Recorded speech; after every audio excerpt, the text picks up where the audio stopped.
संबोधित करें।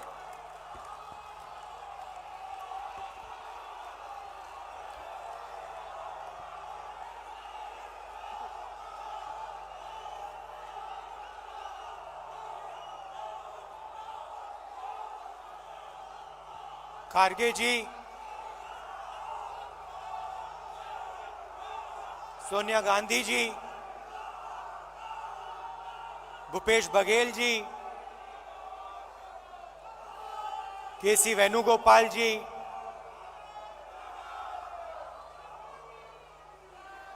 प्रियंका गांधी जी, स्टेज पे कांग्रेस पार्टी के सब वरिष्ठ नेता, हमारे प्यारे कार्यकर्ता, भाइयों और बहनों, प्रेस के हमारे मित्रों, आप सबका यहां बहुत बहुत स्वागत। और जो लोग इस अधिवेशन को टेलीविजन पे अलग अलग स्टेट्स में देख रहे हैं, उनका भी मैं आज यहां स्वागत करता हूं।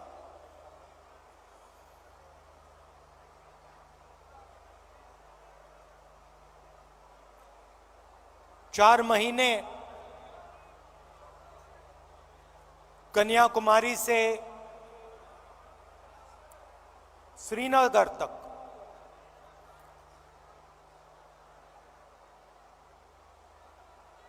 भारत जोड़ो यात्रा हमने की।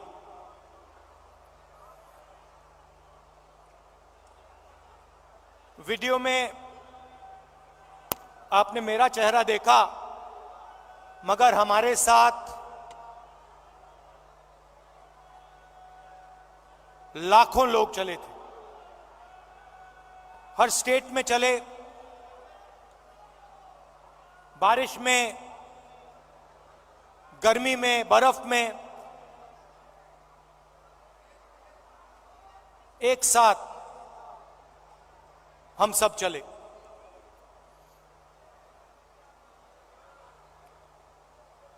बहुत कुछ सीखने को मिला।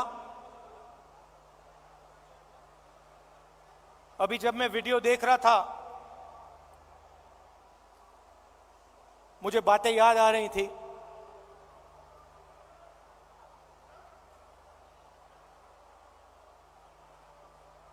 वीडियो में आपने देखा होगा, पंजाब में एक मैकेनिक आकर मुझसे मिला।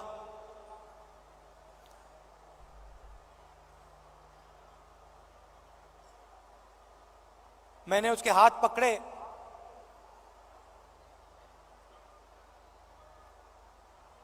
और सालों की जो तपस्या थी उसकी, सालों का जो दर्द था, जो खुशी, जो दुख, जैसे ही मैंने उसके हाथ पकड़े,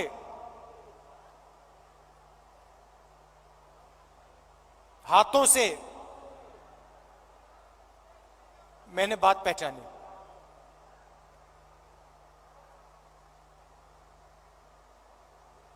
वैसे ही लाखों किसानों के साथ जैसे ही हाथ पकड़ते थे, जैसे ही हाथ मिलाते थे, गले लगते थे, एक ट्रांसमिशन सा हो जाता था। शुरुआत में बोलने की जरूरत होती थी,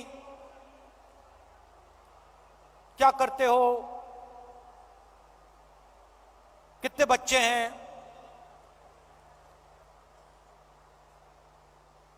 क्या मुश्किलें हैं। ये एक डेढ़ महीना चला, उसके बाद बोलने की जरूरत नहीं होती थी।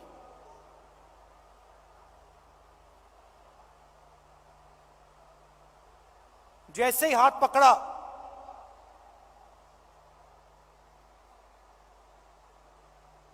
गले लगे,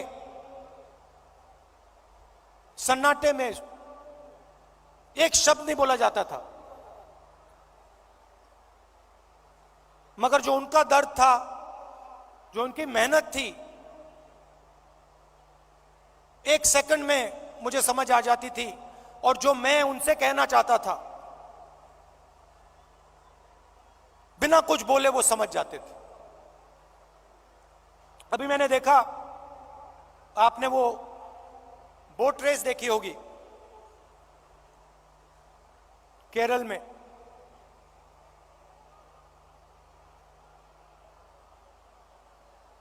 उस समय जब मैं बोट में बैठा था,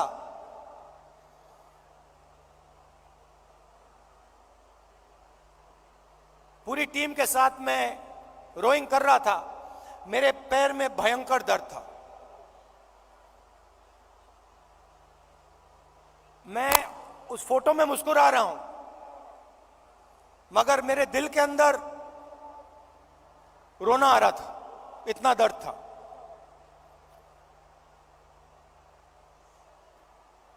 मैंने यात्रा शुरू की, काफी फिट आदमी हूं, 10-12 किलोमीटर ऐसे ही दौड़ लेता हूं। घमंड था, मैंने सोचा था 10-12 किलोमीटर चल लेता हूं तो 20-25 किलोमीटर चलने में क्या बड़ी बात है।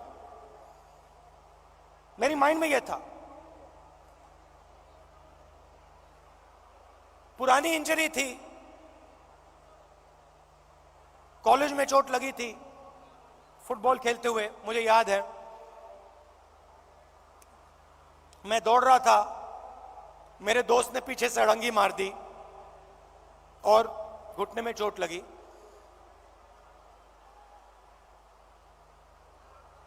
दर्द गायब हो गया था, सालों के लिए दर्द गायब था,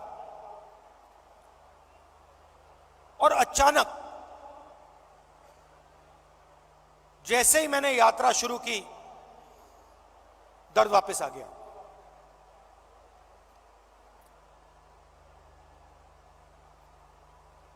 आप मेरे परिवार हो तो मैं कह सकता हूं आपसे, सुबह उठता था, सोचता था कैसे चला जाए, और फिर उसके बाद सोचता था कि भाई 25 किलोमीटर नहीं, 3,500 चलने, केरला की बात है, 3,500 किलोमीटर चलने हैं, कैसे चलूंगा।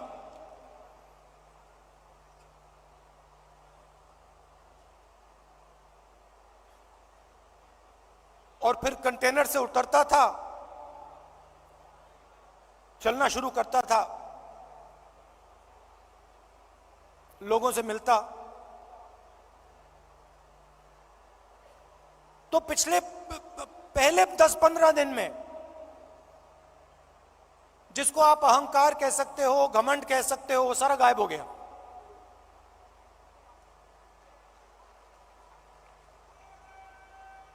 क्यों गायब हुआ?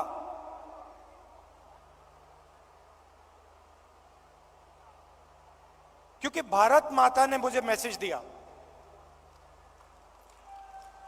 देखो तुम अगर निकले हो, अगर कन्याकुमारी से कश्मीर चलने निकले हो, तो अपने दिल से अहंकार मिटाओ, घमंड मिटाओ, नहीं तो मत चलो। और मुझे ये बात सुननी पड़ी, मुझे ये बात सुननी पड़ी।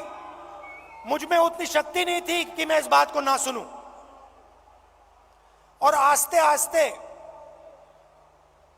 मैंने नोटिस किया,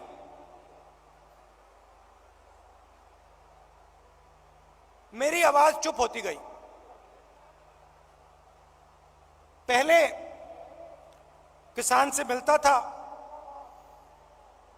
मैं उसको अपना ज्ञान समझाने की कोशिश करता था। थोड़ी जो मुझ में जानकारी है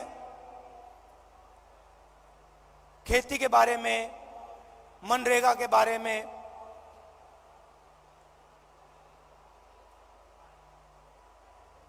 फर्टिलाइजर के बारे में, मैं कहने की कोशिश करता था।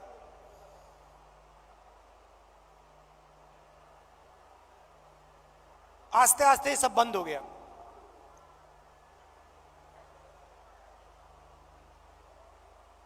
शांति सी आ गई।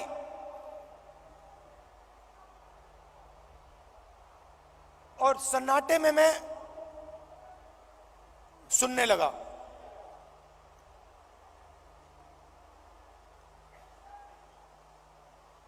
ये आस्ते आस्ते आस्ते आस्ते ये बदलाव आया। और जब मैं जम्मू कश्मीर पहुंचा,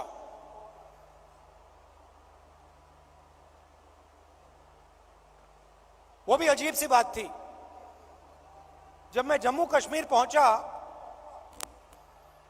मैं बिल्कुल चुप हो गया।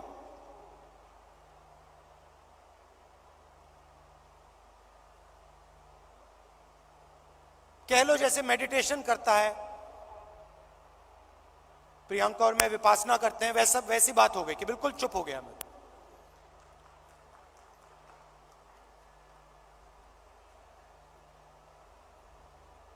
मां बैठी हैं,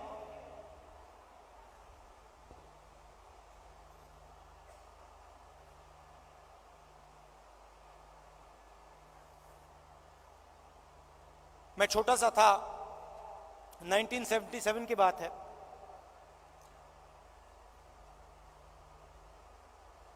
चुनाव आया। मुझे चुनाव के बारे में कुछ मालूम नहीं था, 6 साल का था मैं। एक दिन घर में अजीब सा माहौल था। मैं मां के पास गया, बैठी हुई हैं, इधर नहीं देख रही हैं।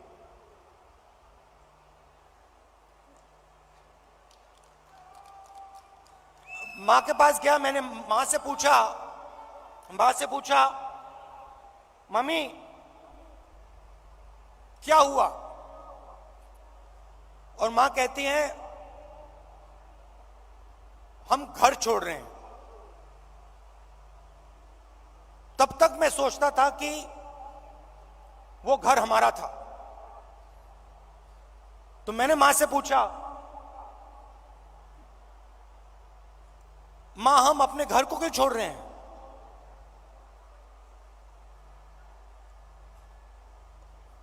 और पहली बार मां ने मुझे बताया कि राहुल ये हमारा घर नहीं है, ये सरकार का घर है और अब हमें यहां से जाना है।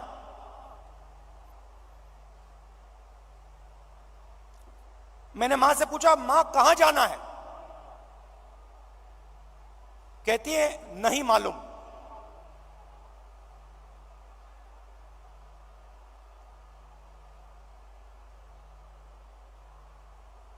नहीं मालूम कहां जाना है। मैं हैरान हो गया। मैंने सोचा था कि वो हमारा घर था।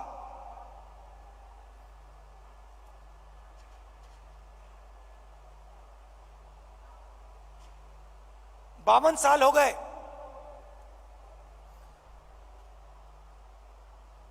मेरे पास घर नहीं है, आज तक घर नहीं है। और हमारे परिवार का जो घर है वो इलाहाबाद में है, वो भी हमारा घर नहीं है।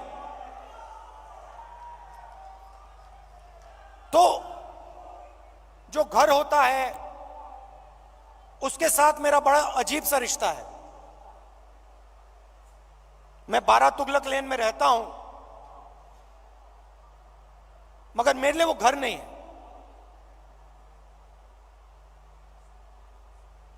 तो जब मैं निकला, कन्याकुमारी से निकला, मैंने अपने आप से पूछा कि भाई मेरी जिम्मेदारी क्या बनती है। अब मैं चल रहा हूं, भारत का दर्शन करने निकला हूं, भारत को समझने के लिए निकला हूं। हजारों लाखों लोग चल रहे हैं, भीड़ है, मेरी क्या जिम्मेदारी है?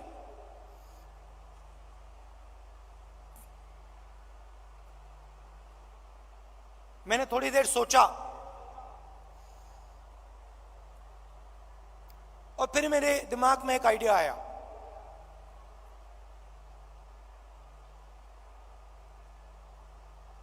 मेरे ऑफिस के लोगों को मैंने बुलाया जो मेरे साथ थे, मेरे साथ चल रहे थे। मैंने उनको कहा, देखिए यहां पे हजारों लोग चल रहे हैं, धक्का लगेगा, लोगों को चोट लगेगी, बहुत भीड़ है। हमें एक काम करना है, मेरे साइड में, मेरे सामने 20-25 फुट आगे,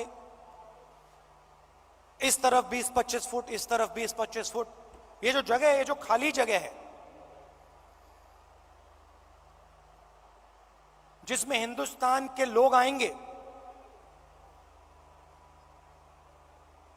हमसे मिलने आएंगे,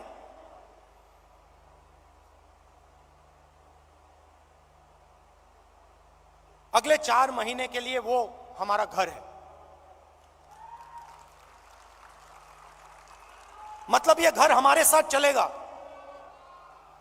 सुबह 6 बजे से शाम 7 बजे तक ये घर हमारे साथ चलेगा। और मैंने सबसे कहा, देखिए इस घर में जो भी आएगा, अमीर हो गरीब हो,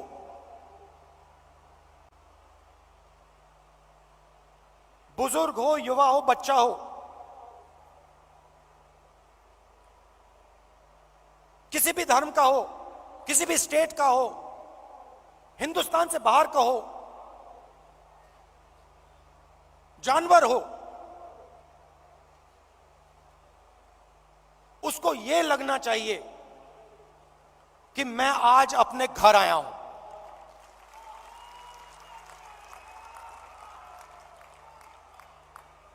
और जब वो यहां से जाए, उसे लगना चाहिए कि मैं अपने घर को छोड़ के जा रहा हूं। छोटा सा आइडिया था, मगर इसकी गहराई मुझे तब नहीं समझ आई। जैसे ही मैंने यह किया,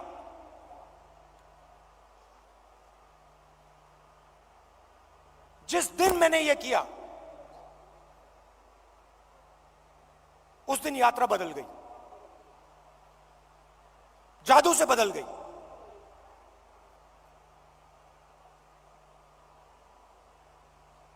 लोग मेरे साथ राजनीतिक बात नहीं कर रहे थे।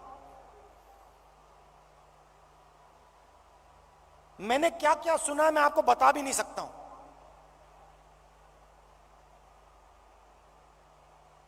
हिंदुस्तान की महिलाओं ने मुझे क्या कहा है इस देश के बारे में, मैं आपको बता नहीं सकता हूं।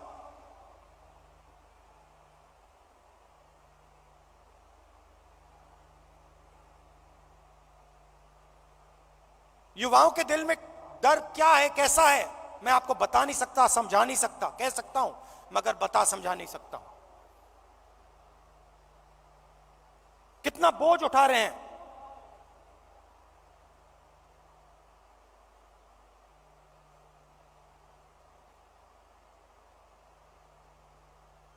तो बिल्कुल रिश्ता बदल गया।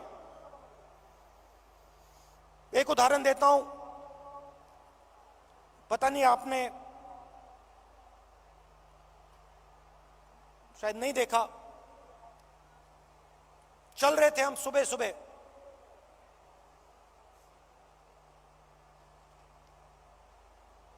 साइड में एक महिला भीड़ में खड़ी थी।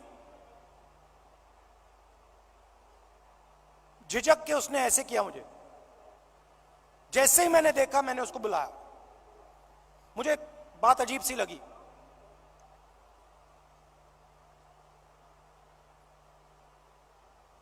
मेरे पास आई, मैंने हाथ पकड़ा, मुझे एकदम मालूम पड़ गया कि कुछ ना कुछ गलत है।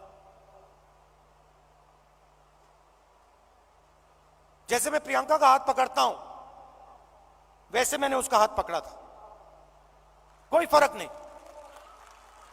मैंने सोचा उस समय सोचा ये मेरी बहन नहीं है, ये मैं क्या कर रहा हूं? जो मेरा प्यार मेरी बहन के लिए है, मैं इसको कैसे दे रहा हूं? अजीब सा लगा।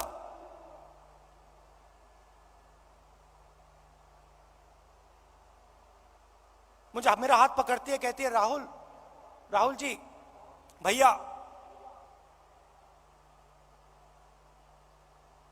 मैं आपसे मिलने आई हूं।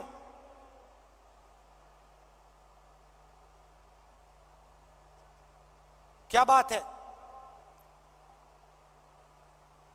मेरा पति मुझे मार रहा है, पीट रहा है।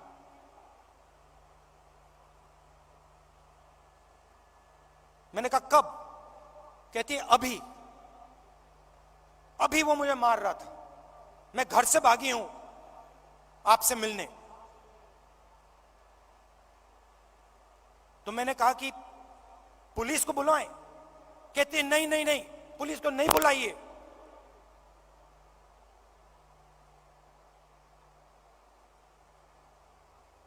फिर मुझे कहती है अब मैं जा रही हूं वापस, फिर से पिटने जा रही हूं। मगर मैं आपको सिर्फ यह बताना चाहती थी कि मेरे साथ क्या हो रहा है। ये महिला अकेली नहीं है, ऐसी लाखों करोड़ों महिलाएं इस देश में। तो ये सब मुझे सुनने को मिला, और इस घर को हम आस्ते आस्ते आस्ते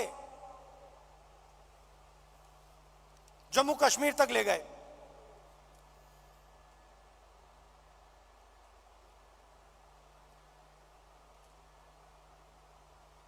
पता नहीं, शायद मेरा परिवार सालों पहले वहां से आया।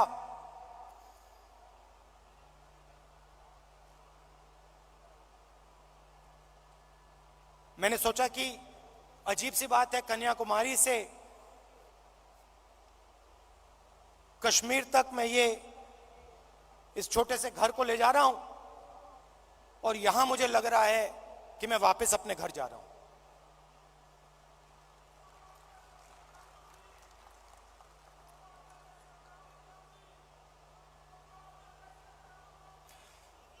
कश्मीर में हम घुसते हैं,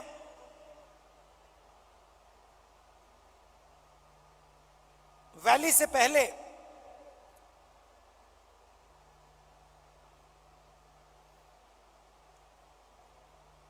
बर्फ है, धूप है,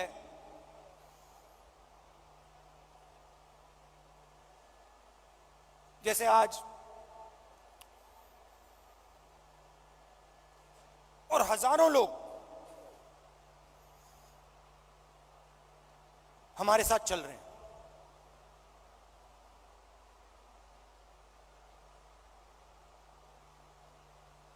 एक लड़का आता है मेरे पास, मेरे साथ चलता है और मुझसे कहता है राहुल जी मैं आपसे एक सवाल पूछना चाहता हूं। मैंने कहा क्या? कहता है राहुल जी, जब कश्मीर के लोगों को दुख होता है, जब हमारे दिल में चोट लगती है,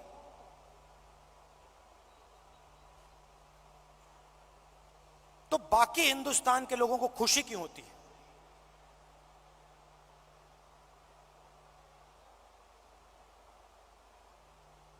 मैंने कहा गलतफहमी में हो, ऐसी कोई बात नहीं है। मैं कन्याकुमारी से यहां तक आया हूं, मैं दावा देके कह सकता हूं कि करोड़ों लोगों के दिल में यह भावना नहीं है।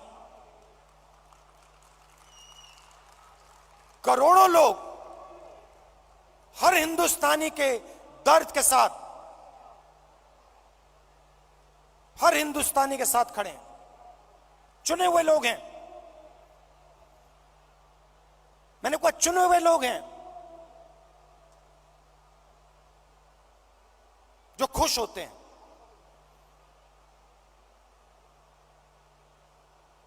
हजारों में होंगे, मगर हिंदुस्तान में करोड़ों लोग हैं। मेरी आंख में आंख मिलाता है, कहता है राहुल जी आज आपने मुझे बहुत खुश कर दिया, आपने मुझे बहुत खुश कर दिया।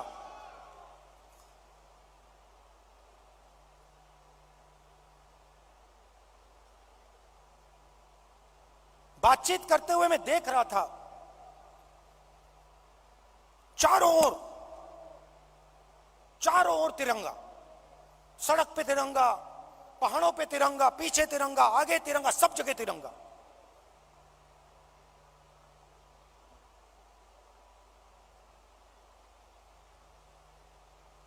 फिर हम वैली में घुसे।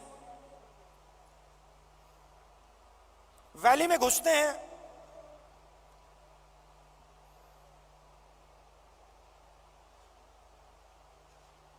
बादल छा जाते हैं,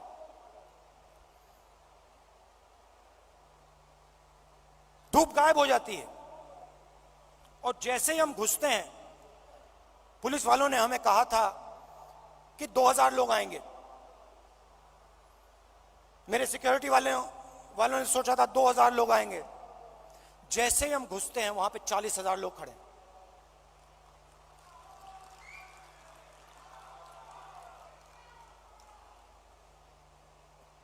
जैसे ही पुलिस वालों ने 40,000 लोगों को देखा, रस्सी छोड़ के भाग गए। हम देख रहे हैं, जिसको रोप पार्टी कहते हैं, वो सब गायब हो गई।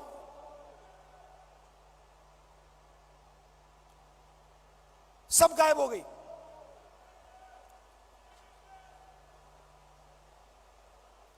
मैं देख रहा था,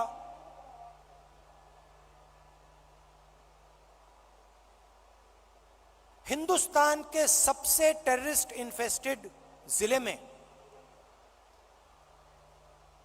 जहां भी आप देखो, तिरंगा तिरंगा तिरंगा तिरंगा तिरंगा, सब जगह। कौन उठाए थे तिरंगा? हमारे पास सिर्फ 125 यात्री थे। कश्मीर के लोग तिरंगा उठाए थे। एक ने नहीं उठाया था, हजारों ने उठा रखा था। और यही कहानी पूरे कश्मीर में,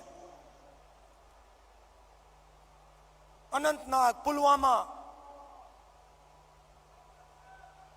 जिसको टेररिस्ट इन्फेक्टेड डिस्ट्रिक्ट कहा जाता है, हर डिस्ट्रिक्ट में पहाड़ों पे, सड़क पे, आगे पीछे तिरंगा। किसके हाथ में? कश्मीरी युवाओं के हाथ में।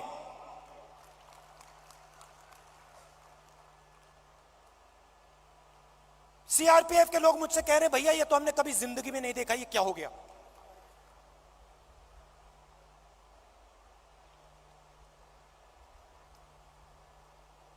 फिर मैं आया, पार्लियामेंट में मैंने प्रधानमंत्री जी का भाषण सुना।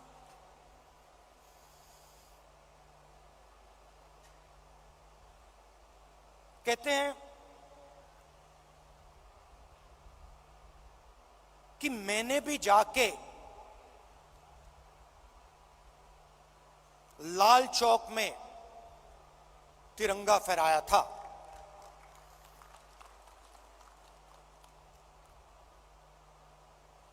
मैं सुन रहा था, मैंने सोचा, देखिए, हिंदुस्तान के प्रधानमंत्री को बात समझ नहीं आई, बात समझ नहीं आई।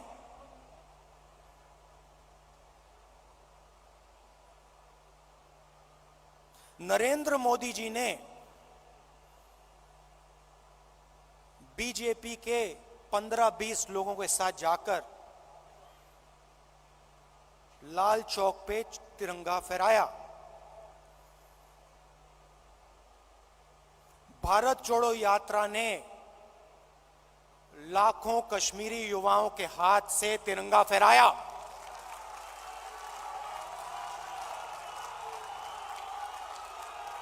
प्रधानमंत्री को फर्क नहीं समझ आया। हमने हिंदुस्तान की भावना, इस झंडे की भावना जम्मू कश्मीर के युवाओं के अंदर डाल दी। आपने अपने झंडे की भावना जम्मू कश्मीर के युवाओं से छीन ली। यह फर्क है हम में और आप में।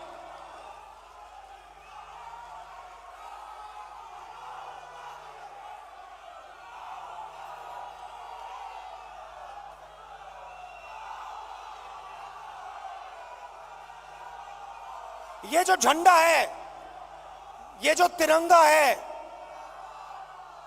ये दिल की भावना है, ये दिल के अंदर से आती है। हमने इस भावना को कश्मीर के युवाओं के दिल के अंदर जगाया। हमने उनसे नहीं कहा कि भैया तुम्हें तिरंगा लहराना है, तुम्हें तिरंगा उठा के चलना है, नहीं, किसी से नहीं कहा। अपने आप आए, हजारों लाखों आए और अपने हाथ में तिरंगा उठा के चले। क्यों चले? मैं आपको बताता हूं। कश्मीरी युवा ने मुझे कहा, मुझे कहता है राहुल जी आज मैं आपके साथ तिरंगा लिए चल रहा हूं। जानते हो क्यों? मैंने कहा क्यों? कहते क्योंकि आपने हम पर और मुझ पर भरोसा किया है। आपने अपना दिल हमारे लिए खोला है और हम अपना दिल आपके लिए खोलेंगे।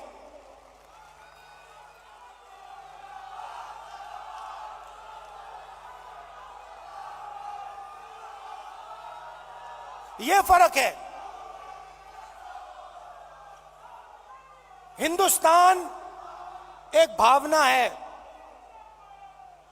एक सोचने का तरीका है, इज्जत है, आदर है, मोहब्बत है। और ये जो झंडा है, जो तिरंगा, इसका इस भावना का ये चिन्ह है। और भारत जोड़ो यात्रा ने इस भावना को पूरे देश में फैलाया है। और यह काम राहुल गांधी ने नहीं किया है, यह काम कांग्रेस के कार्यकर्ता ने किया है, कांग्रेस के नेताओं ने किया है, हिंदुस्तान की जनता ने किया है।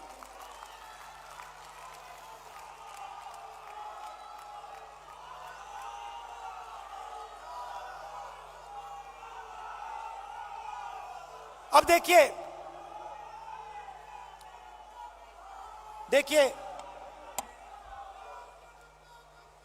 सरकार की सोच के बारे में आज आपको बताना चाहता हूं। कुछ दिन पहले इंटरव्यू में एक मंत्री ने कहा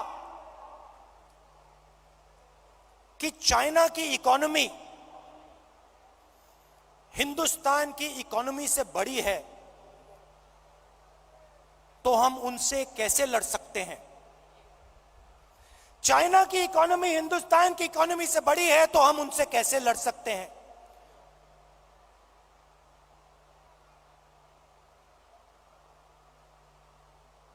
जब अंग्रेज हम पर राज करते थे, क्या उनकी इकोनॉमी हमारी इकोनॉमी से छोटी थी?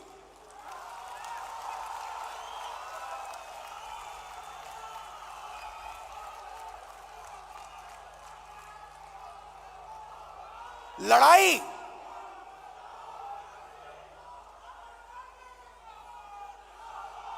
इसका मतलब जो आपसे शक्तिमान है उससे आप लड़ो ही मत, जो आपसे कमजोर है उसी से लड़ो।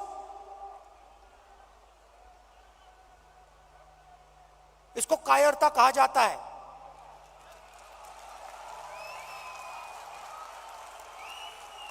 सावरकर की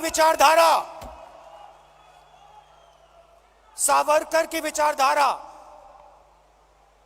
अगर जो आपके सामने आपसे तगड़ा है, मजबूत है, तो उसके सामने अपना सिर झुका दो, मत्था टेक दो।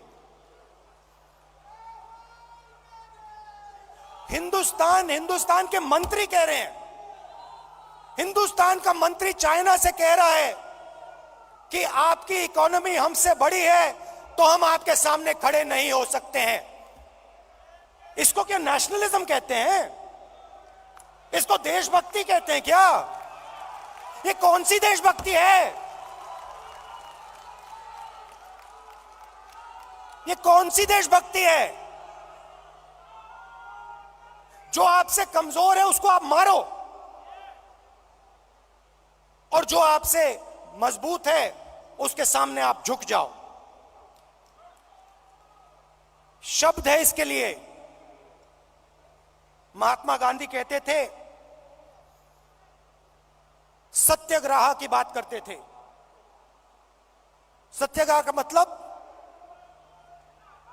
सत्याग्रह का मतलब सत्ता के रास्ते को कभी मत छोड़ो, सॉरी, सत्य के रास्ते को कभी मत छोड़ो। इनके लिए एक नया शब्द है आरएसएस बीजेपी वालों के लिए, हम हैं सत्याग्राही, वो है सत्ताग्राही।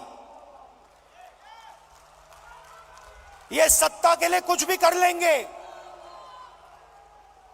ये किसी से भी मिल जाएंगे, किसी के सामने झुक जाएंगे सत्ता के लिए। ये इनकी सच्चाई है। आखिरी बात, और मुझे बात समझ नहीं आई, पार्लियामेंट हाउस में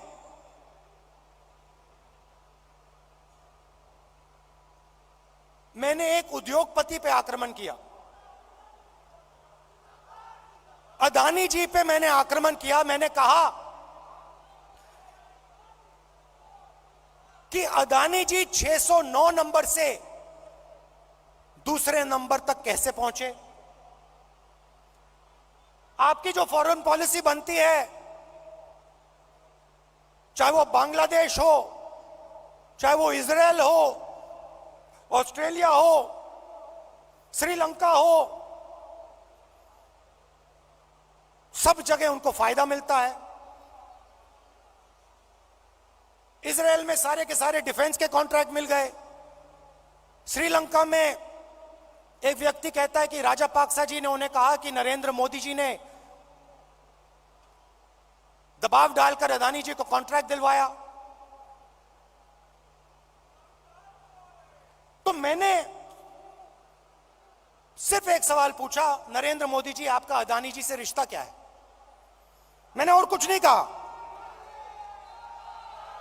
मैंने सिर्फ सवाल पूछा, भैया बता दो रिश्ता क्या है। और मैंने ऐसे फोटो दिखाई, उसमें नरेंद्र मोदी जी ऐसे बैठे हैं, नरेंद्र मोदी जी अदानी जी के हवाई जहाज में रिलैक्स करते हुए दिख रहे हैं। तो मैंने पूछा, भैया बता दीजिए रिश्ता क्या है। अब आपने नोटिस किया होगा कि पूरी की पूरी सरकार, सारे के सारे मंत्री अदानी जी की रक्षा करने लग गए।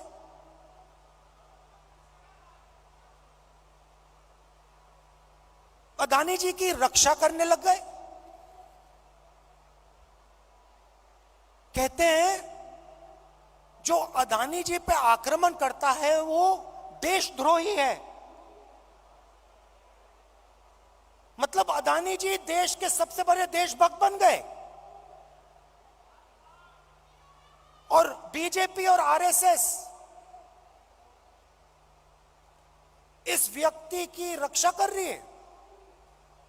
सवाल यह उठता है, रक्षा क्यों कर रही है? क्या है इस अदानी में जो बीजेपी और आरएसएस को, सब मंत्रियों को इसकी रक्षा करने की जरूरत पड़ रही है? नहीं, सुनिए, और सबसे बड़ा सवाल ये जो शेल कंपनीज हैं,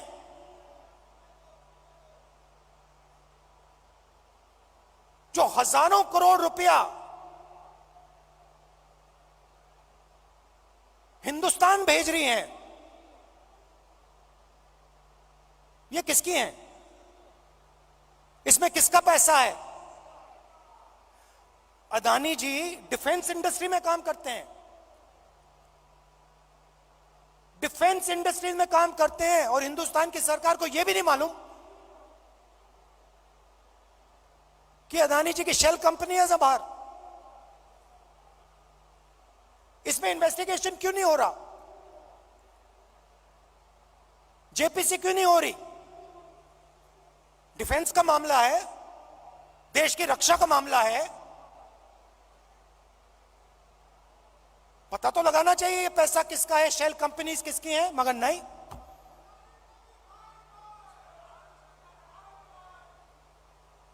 तो ये बहुत बड़ा सवाल है। एलआईसी का इन्वेस्टमेंट है, उनका नुकसान हुआ है। ऑस्ट्रेलिया में फोटो दिखती है, नरेंद्र मोदी जी बैठे हैं, स्टेट बैंक चेयरमैन बैठे हैं, वहां के चीफ मिनिस्टर बैठे हैं, अदानी जी बैठे हैं एक मेज पर।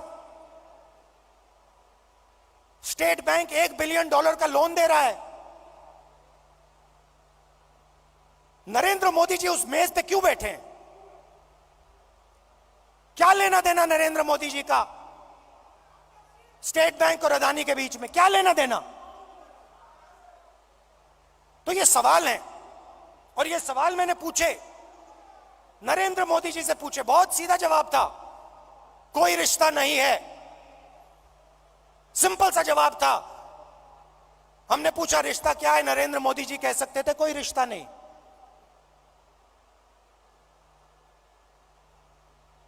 मगर रिश्ता है।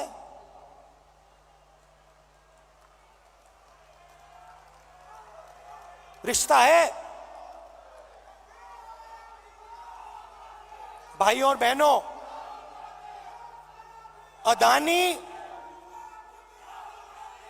अदानी जी और मोदी जी एक हैं।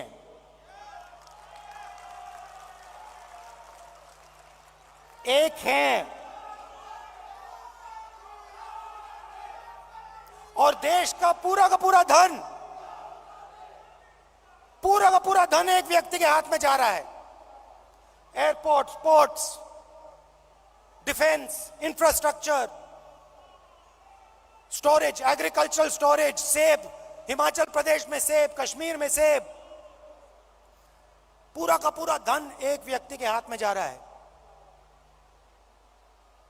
और जब हम प्रधानमंत्री से पूछते हैं ये 609 से 2 कैसे पहुंचा, बस ये बता दीजिए रिश्ता क्या है, हमारी पूरी की पूरी स्पीच एक्सपंज हो जाती है। खारगे जी की पूरी स्पीच एक्सपंज हो जाती है। अदानी जी के बारे में हिंदुस्तान के पार्लियामेंट हाउस में सवाल नहीं पूछा जा सकता है। हम पूछेंगे, एक बार नहीं, हजारों बार पूछेंगे, रुकेंगे नहीं। जब तक सच्चाई नहीं निकलेगी, अदानी जी की सच्चाई नहीं निकलेगी, तब तक हम नहीं रुकेंगे।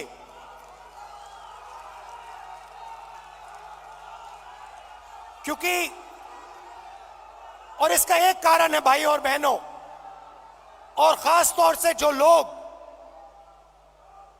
अदानी जी की कंपनी में काम करते हैं, उनसे मैं कहना चाहता हूं, ये आपकी जो कंपनी है,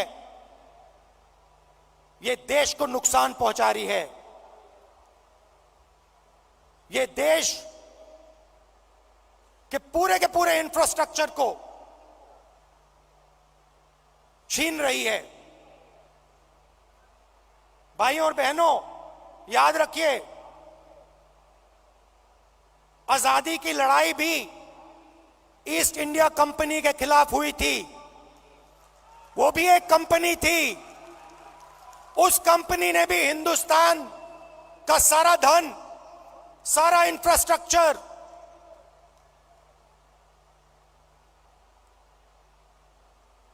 पोर्ट्स, सारा का सारा उठा लिया था। इतिहास रिपीट हो रहा है। इतिहास रिपीट हो रहा है। ये देश के खिलाफ काम हो रहा है, और अगर देश के खिलाफ काम होगा तो कांग्रेस पार्टी खड़ी हो जाएगी, लड़ जाएगी।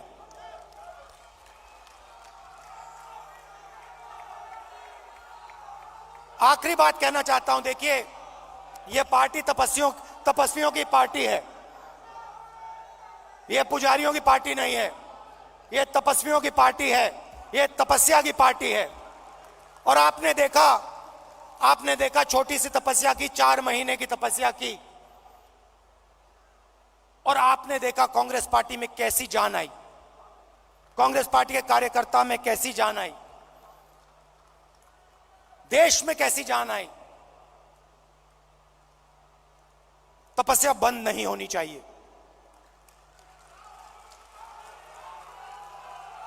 तपस्या बंद नहीं होनी चाहिए।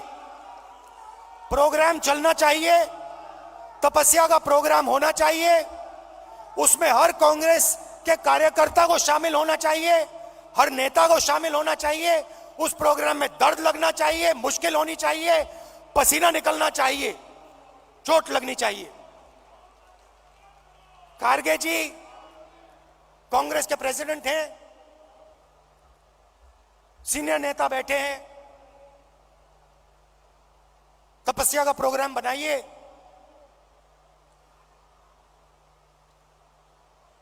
हम सब मिलकर तपस्या में शामिल होंगे, अपना खून अपना पसीना इस देश को देंगे। और जैसे मैं आपको गारंटी देता हूं, जैसे ही हम तपस्या में खड़े हो जाएंगे, पूरा का पूरा हिंदुस्तान हमारे साथ तपस्या में खड़ा हो जाएगा, क्योंकि यह देश तपस्वियों का है।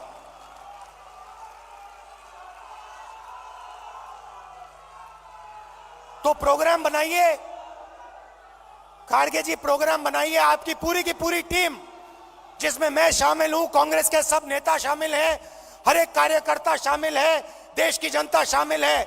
उस प्रोग्राम को हम चलाएंगे, तपस्या करेंगे, अपना खून पसीना देंगे। बहुत बहुत धन्यवाद। जय हिंद, नमस्कार।